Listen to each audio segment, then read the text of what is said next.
Welcome to Don't Retire, Graduate, the podcast that asks you what you want to be when you grow up so you can graduate into retirement with purpose and passion. I'm your host and valedictorian, Eric Brotman, excited to share our audience is now over 100,000 downloads strong and growing rapidly. And I can't thank you enough for making Don't Retire, Graduate a part of your personal financial journey. Our guest today is Marika Stimac. Marika became a life coach with the intent of helping people unlock their best lives, but quickly recognized how many people are held back by their financial insecurities. Now she's dedicated to empowering individuals to improve their financial literacy and to feel confident in their ability to achieve their financial goals and live the life they desire.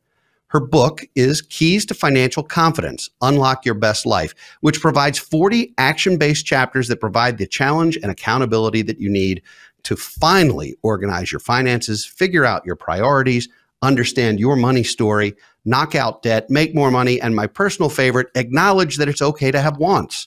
Marika, welcome to Don't Retire, Graduate. Hi, Eric. Thank you so much for having me. This is so fun because first of all, I'm a huge fan of your book. Though I do have a gripe. I would like to file a formal complaint about your book. And that is that your book has a recommended reading list in it, and my book is not on your recommended reading list, and that hurts my feelings. I just wanted to get that out before we got started, just so there was no confusion that hurts my feelings. You know what, Eric? There's no problem. I'm self-published. I could go in there and tweak things. We'll see how this goes. This podcast goes, and then one should never ask for one's own testimonial. Okay. Well, so let's talk about how you became a life coach and why this was important to you, and a little bit about you and sort of your background. Oh, okay. Great. Thank you. Basically, I was a hairstylist for 22 years. And what ended up happening was I heard a lot of stories and a lot of complaints about how people are just not able to live the kind of lives that they want to live. And I recognized that I was coming up with strategies with people, and we were always having great discussions on, how to make their dreams come true. And I decided throughout COVID, when COVID hit, that no longer was the career for me. And I really wanted to help people in another way. I mean, I loved making people look beautiful, but I wanted to sort of dive deeper. So becoming a life coach just felt like a natural transition. And that's exactly what happened. That's what I did. I got my certification, and then something just came over me where I just felt like focusing on finances. And I mean, I've always been studying personal finance, I feel, my whole entire adult life. And I feel that I'm quite confident financially. And I've always received that type of feedback from my clients.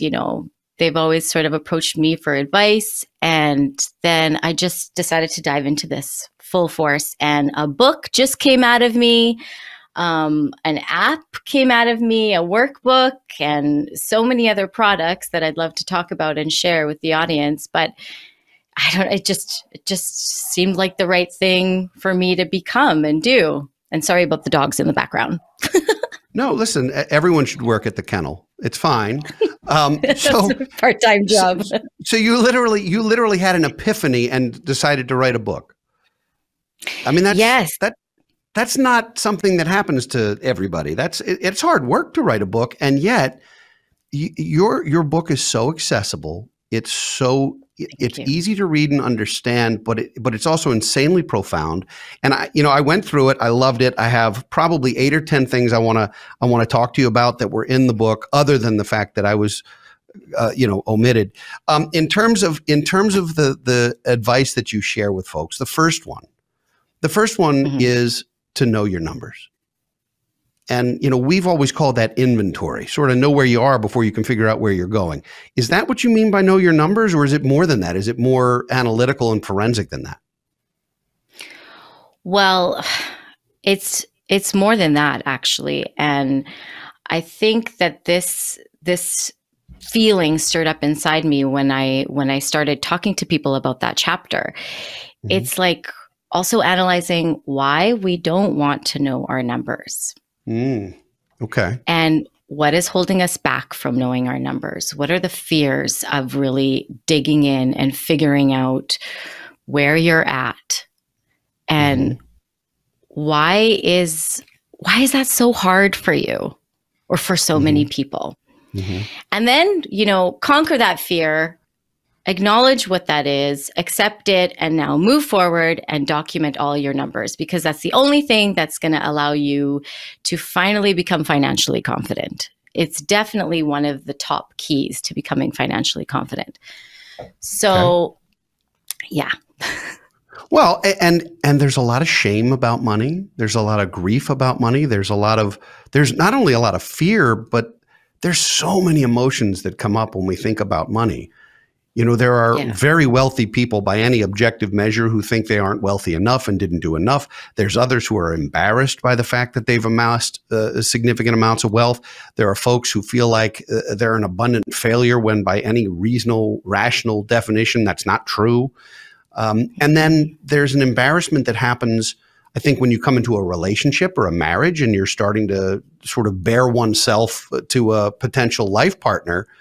And you have to say, oh, by the way, I've got this credit card problem, or I've got these other issues, and there's baggage around how we spend and how we keep up with the Joneses and all of that. So you're really talking behavioral finance here. This is much more psychological than financial. When you say know your numbers, it's also know why you need to know your numbers and being okay with that.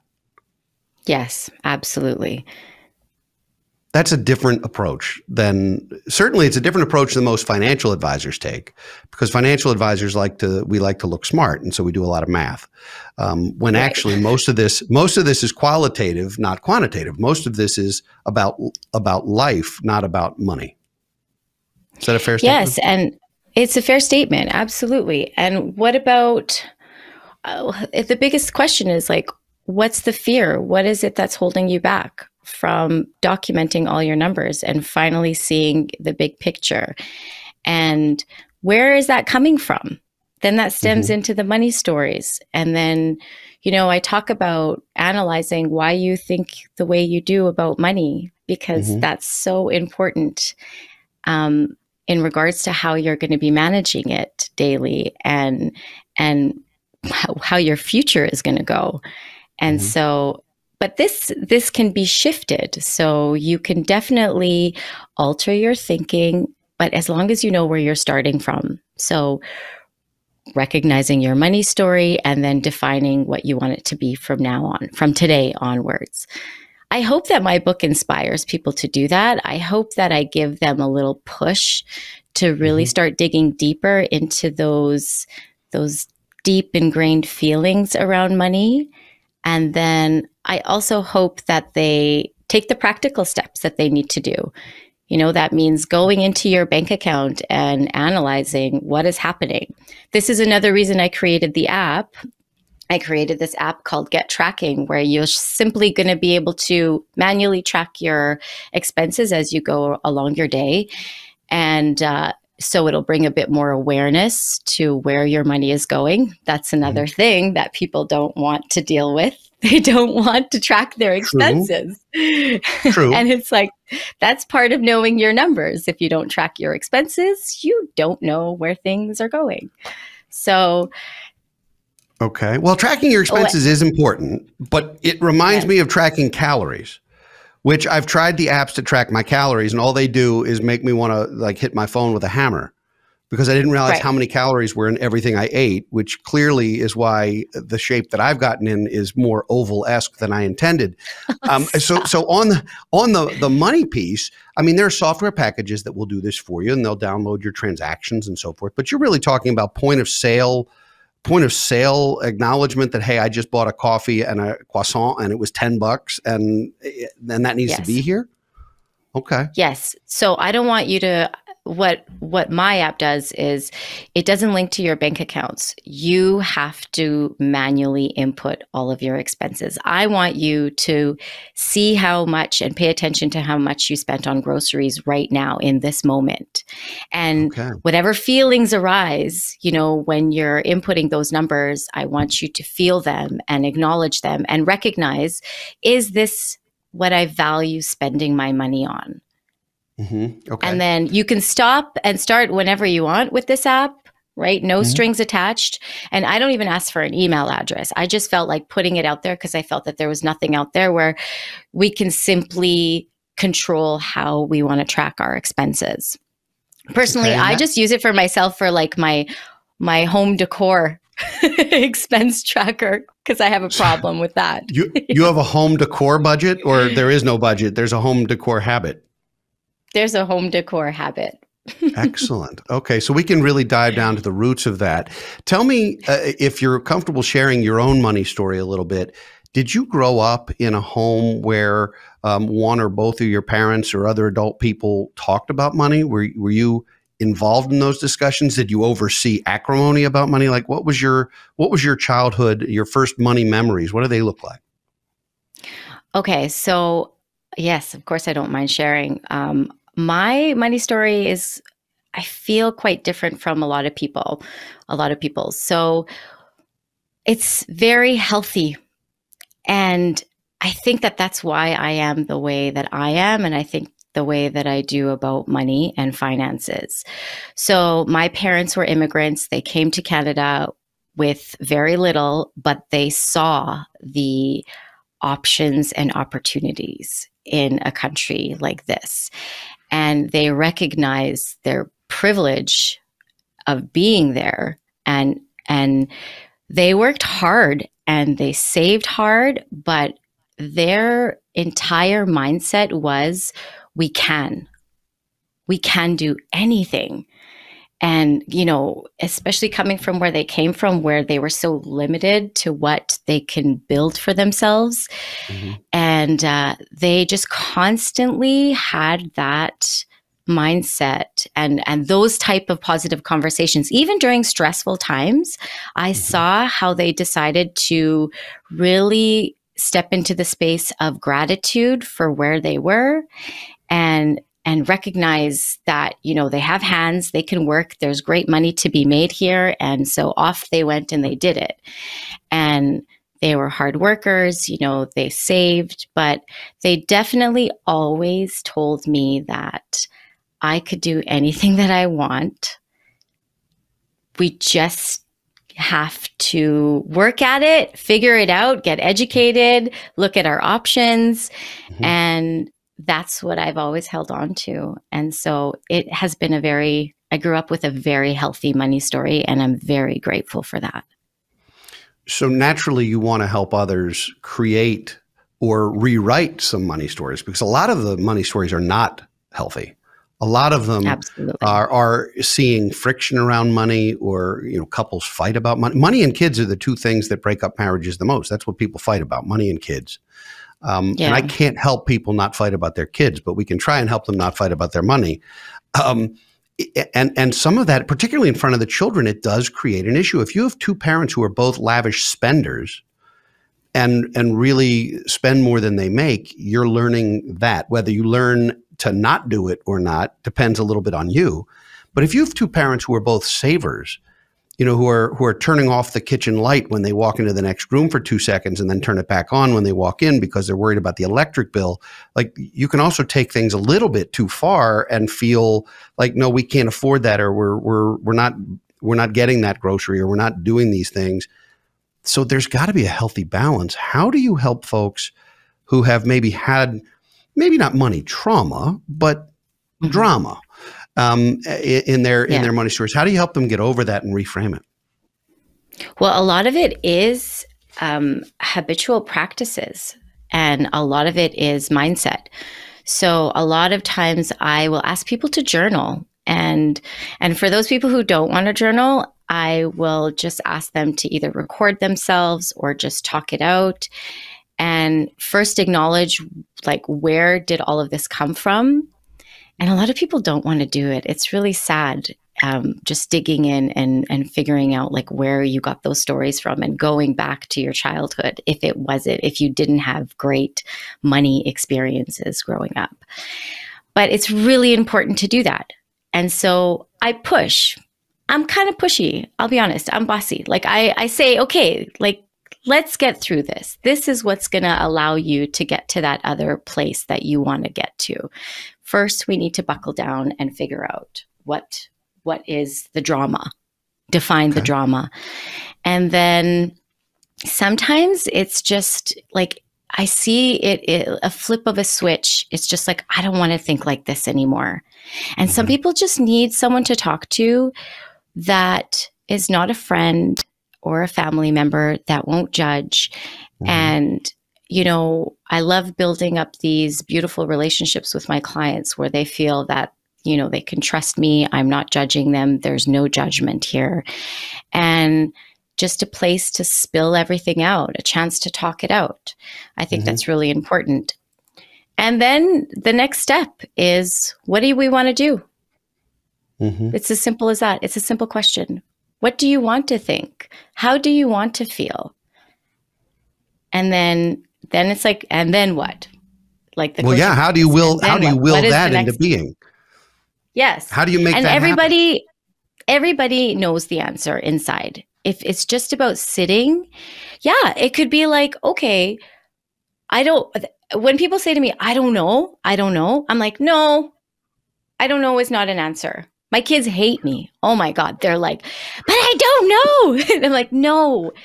Okay. If you don't know, how could you find out? Right? Where do you need to go to find the answer? Okay. What? Are you laughing at me? I'm not laughing at you. I'm laughing that we now have a life coach who's bossy and demanding, but not judgmental, whose kids hate her. Like that's going to be the way I describe this in our show notes. Bossy life coach seeking clients who will learn to hate her. I'm only kidding. Oh no. I will push you to figure this out, because you'll want to. If you want to work with me, like we're going to get some answers. We're going to solve this issue, this anxiety behind money. And, you know, people that I do work with, they want that sense of control, that sense of feeling capable in their abilities to manage their finances. So, okay, you got to put in the work. It takes work. It does take work. And sometimes that work is therapy. Sometimes it's coaching, sometimes it's consulting, sometimes it's advising. I mean, there's lots of different ways to get advice, particularly financial advice. There's lots of different kinds of things. Have you run into situations without obviously sharing any individual outcomes or stories, but have you run into situations in your practice where there were folks who really needed something more therapeutic than you were able to do as a coach? Have you found some of those situations, or really the people seeking you out are the folks who know they need a coach to just sort of give them a little tough love and get them going? Yeah, it's mostly been just here. You need someone to be able to guide you through this process, and they've always been ready. I mean, if I ever come across someone that I feel needs to speak to someone because this is just out of my forte, absolutely, I'll recommend that and send them over to someone, depending on where they're living. I always like to have someone to refer them to. But there's nothing wrong with that either. Right, sometimes you need to do that first and you know, figure out what's happening there, and then come to me. And then it's like, now let's step into action. Now, what are we going to do? Okay. I want to talk about needs and wants. I need to talk about needs and wants, not just a want. I need to talk about needs and wants. Wants are home decor budgets, apparently. Needs are not necessarily in that camp. How do you help people distinguish between the two? And sometimes we really know. We know what is a want and what's a need. But then how do we make it okay to have wants? Like that's one of the things that your book says. It's okay to want things. It's not necessarily okay to act, knee jerk, but it's okay to want things. How do you frame that for folks? So I like to direct people to the financial priority wheel that I created. And I want you to define what are the things that you prioritize spending your money on. And I want you to list out 8 things, or, it could only be 4 things. It doesn't matter, up to 8 things.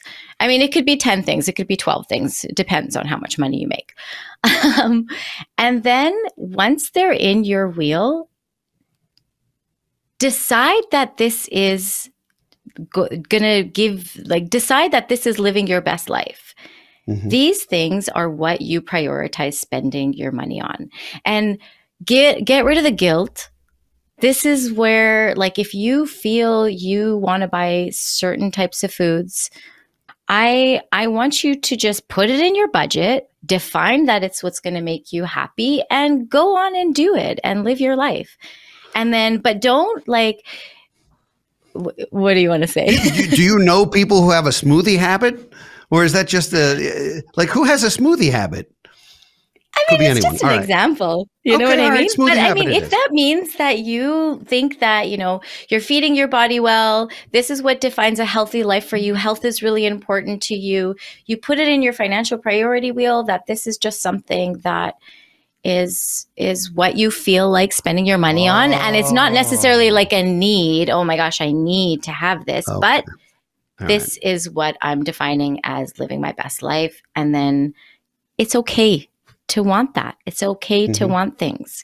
You should want things. That's what's going to give you drive and ambition and motivate you to go to work.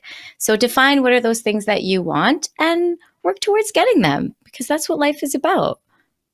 I love that. And by the way, when I hear smoothie, I'm not thinking about kale smoothies that are healthy. I'm thinking about some dessert thing that's god awful for you. So, okay, if you're talking about some kind of nutritional routine, that's different than what I was picturing. So, here south of the border, we think about smoothies as something unhealthy, just for the record. At least I do.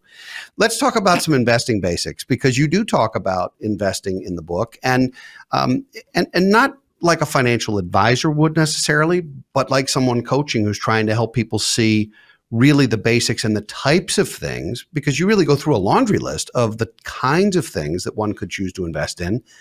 Without rendering advice about what was right for an individual, you're basically saying, look, there's a very broad universe.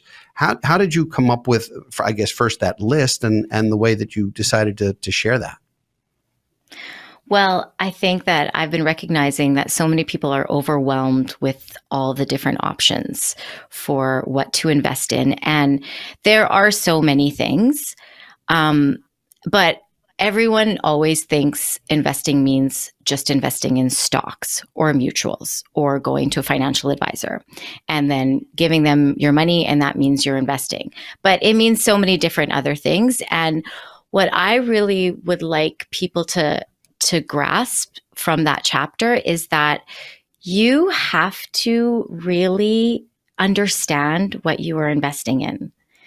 So, and you have to be passionate about it, because then it will become successful, because then, you're putting in the time, the effort into getting to know about this product or this idea or this business. And that's fun. And then when you watch your money grow, you understand how it's growing, and that gives you that confidence, that sense of confidence. You know what's going on with your money. You know how this is happening. Instead of just, putting in $100 into some sort of investment account that you don't even know anything about, and you feel uncertain about your future with it, unconfident. So it's I really just wanted to point out that it's there's no one way for everybody. Maybe you love real estate and that's fine, and that's all you have in your portfolio. There may be a time in your life that you're oh, I'd like to maybe learn a little bit more about this. So it's get invested in learning about it, be passionate about it, be interested, and then know why you want to invest. I think that's a really big one. What do you want to get out of investing? If you don't know what you want to get out of it, then what's the point? And sometimes people do things they think they're supposed to do. They get should on, and they should do this or they should do that, and that's not a great way to go through life either. No, because you're unconfident in your product. This is the whole thing with the book is I want you just to feel confident Feel confident you know what you're investing in. Maybe you want to get to know more about investing in stocks. Maybe you want to do it yourself. So what do you need to do to get to that point where it's becoming fun and you could become confident in doing it? So I'm going to hold you to the fire for a second because it's my show and I get to do that. Where's the line drawn between confident and overconfident or cocky? Where does that happen? For example, if we asked a room full of people who in this room is an above average driver, 98 hands would go up, 2 wouldn't because they weren't listening. Everyone thinks they're better than average. They have a great deal of confidence in themselves, but not in other drivers. How much of that do you think plays into the investment and the financial world where having some confidence is a good thing, but maybe having too much confidence can lead down a tough path? Sure, absolutely. But let's be honest, when it comes to money, like, what do you think? Majority of people that we're coming across are not feeling like 100% confident in everything that they're doing in their financial lives. What do you think? Well, most aren't. Some think they are. Some are faking it. Yeah. I mean, there's a lot of ego and bravado, especially among male investors. Men have a habit, I think, and I'm going to play some. We'll have some fun with gender, but men tend to think that they're better than average at investing too. If you asked how many were confident, they would almost all say, "Oh, I am, absolutely." Whereas if they were being honest with themselves, it's not true. So, are you finding? And again, I'm going to put you on the spot. Are you finding that a lot of your clients are men or women or couples? I mean, do men seek out this kind of coaching? Are they vulnerable enough to say, you know what, I'm actually not that confident? Yes, absolutely. Yes, 100%. That's why I'm not just focused to women directly. I mean, I love working with couples. Couples are great. They're always fun. Women are fun. I mean, but men are coming from a total different place. So I obviously don't work with people who are overconfident. And especially with, they're not going to come to me and want to talk about how to gain more financial confidence. So I haven't really worked with anyone. And if they are overly confident and they're having fun and I don't know, they're learning and they're growing. And as long as they're not like giving terrible advice to anybody else, okay. So you talk in the book about really fun, uplifting things like life insurance and wills. And, we can't talk about a financial life without also talking about the financial end of life and therefore also our legacy, which I think is a lot more fun to talk about legacy than it is to talk about mortality. But why did you choose to include that? And what do you think people should walk away with from this conversation about those kinds of things, the stuff we don't want to talk about? Well, define what you want to leave behind, even at a younger age. So every single action you take around money, everything that you say about money, you're influencing others in your life. And I think it's really important for people to bring that awareness to this idea right now, because just imagine if we were all feeling a little bit better about our financial situation.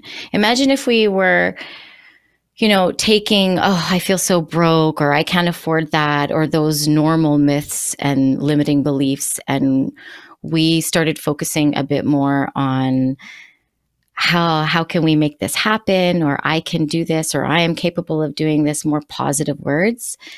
That could be your financial legacy. It doesn't have to be just, amount that you're leaving behind. It's a mindset. And I think that's so impactful. And even if you don't have kids, you're reflecting to others an idea that could potentially help them with their lives and change their lives. So that's why I thought it was really important to add that into the book. I think people need to be aware that they're being watched, what they do with their money. And sometimes, it doesn't mean living in a huge mansion and whatever it is, driving beautiful, luxurious cars and, showing a certain side. it could just be maybe possibly, caring and showing up to people's birthday parties and bringing like the correct gift for that person because it was thoughtful, right? Mm-hmm. Or, creating fantastic parties that you invite everybody in your neighborhood in. Like, I don't know. It's more than just what you leave behind. Well, it's definitely more than stuff. I totally agree with that. There's a sense of immortality. There's a sense of legacy. I think you're always 2 generations from being somewhat forgotten if you're not careful. I mean, my grandparents, who I loved dearly and who've been gone for 30 years, my daughter will never know them despite my best efforts. Now, video makes that a little easier, but even then, old pictures, I have pictures from the 1930s and 1940s of great-great-grandparents who I never met. I don't really feel a connection to those. It's neat to have, but that legacy, the only thing I know about my ancestors from that standpoint is they were almost all dentists. And I'm especially glad that my father went to law school instead of dental school, because I would not want to be a dentist, just for the record. Okay. But when you talk about legacy, there's gifts that you can leave your kids, and I don't mean stuff. I think there's gifts of opportunity. There's gifts of there's gifts of amplitude, experience. There's gifts of influence. If you leave your kids with the ability to manage, for example, a charitable fund for the community, they become part of that community fabric in a very different way than if you just leave them your stuff. And it is a discussion that I like to have with our clients as well about sort of not only what do you want to be when you grow up, and we're going to get to that because I'm expecting something. You have a very high standard for today, but I also think it's important to ask, how do you want to be remembered? What do you want to leave behind? How are you making the world a better place by having been here?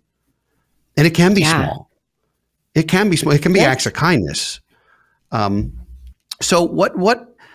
It's time. I got to know. I have to know what you want to be when you grow up, because first of all, I'm not getting older and I'm not maturing, but I do sort of have this idea of what the next chapter of my life might look like. What does yours look like? What do you want to be when you grow up? Not what do you want to do? What do you want to be? Okay, I know it. I'm ready. So I'm sitting down. I don't know if this is bad. I don't know. Uh-oh. Whatever. But it was like the first thing that came to me. Okay. And I would like to be fabulous. Like, I would like to be absolutely fabulous. And why I would like... You want to be... That is exactly the kind of answer... No, I don't think it's vain. But what does fabulous mean to you? Because I assure you we have different definitions of fabulous. So I thought about it because I'm like, I could say the typical answer, I want to help others, I want to serve, all that. But I feel that if I became a bit more fabulous, then I can help others around me be a bit more fabulous. And then they could help others be a bit more fabulous. And what that means is just living our best life. So it means connecting people for me. It means, waking up happy, doing everything that I desire in that day. And it means maybe being a bit extra. I don't know. Like, that's fine. I think that's fun. You are a bit extra. There's no doubt in my mind. And I think you must already be up, because I already think you're fabulous, for the record. If you can get more fabulous, I'll be impressed. You have to come back. That's the goal. Share how you've become more fabulous than you already are. We need some extra credit assignments, because I'm going to have you tell folks where to find the book and where to find the app and all the various things. But first, we need that one takeaway, that one thing that people can do right now to sort of to honor the fact that they spent half an hour with us today. Okay.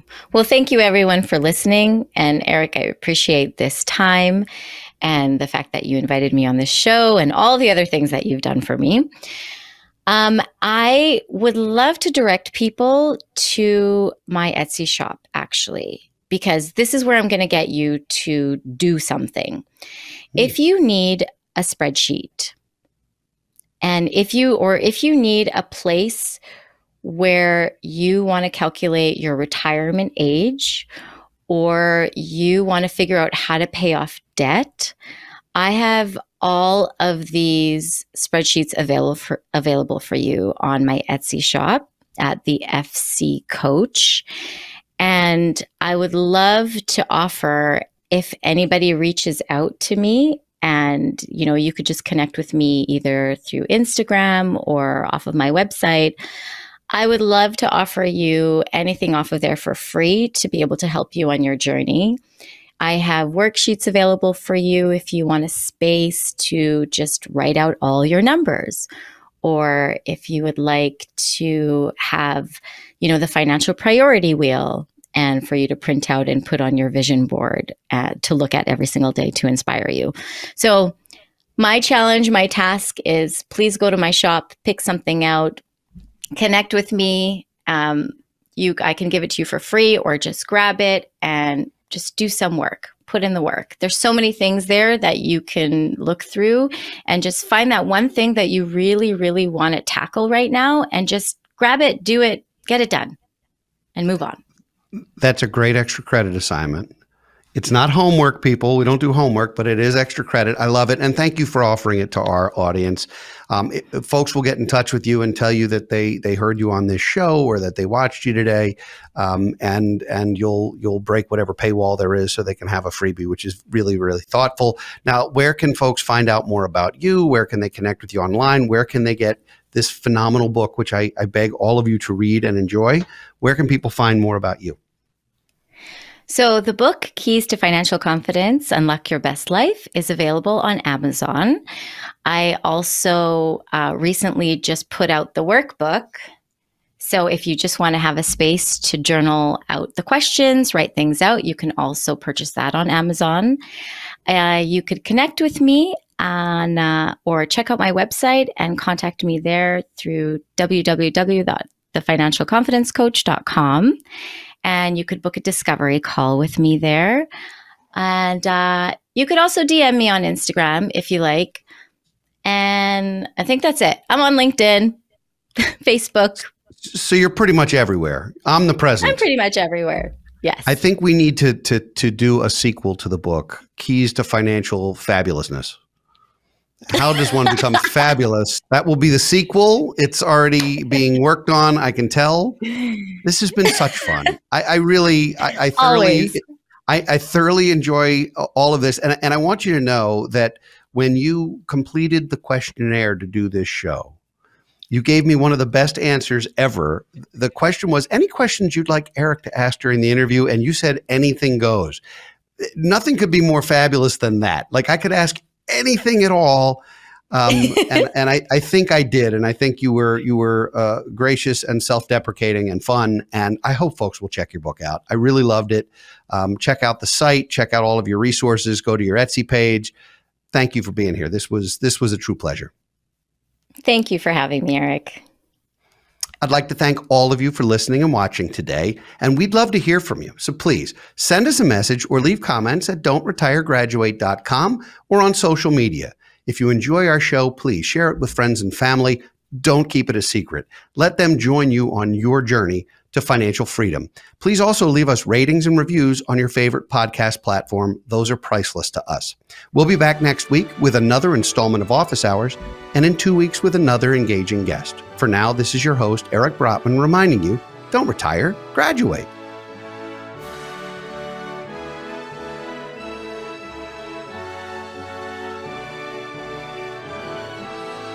Securities offered through Kestra Investment Services, LLC, Kestra IS, member FINRA SIPC. Investment advisory services offered through Kestra Advisory Services, LLC, Kestra AS, an affiliate of Kestra IS. Kestra IS or Kestra AS are not affiliated with Brotman Financial or any other entity discussed.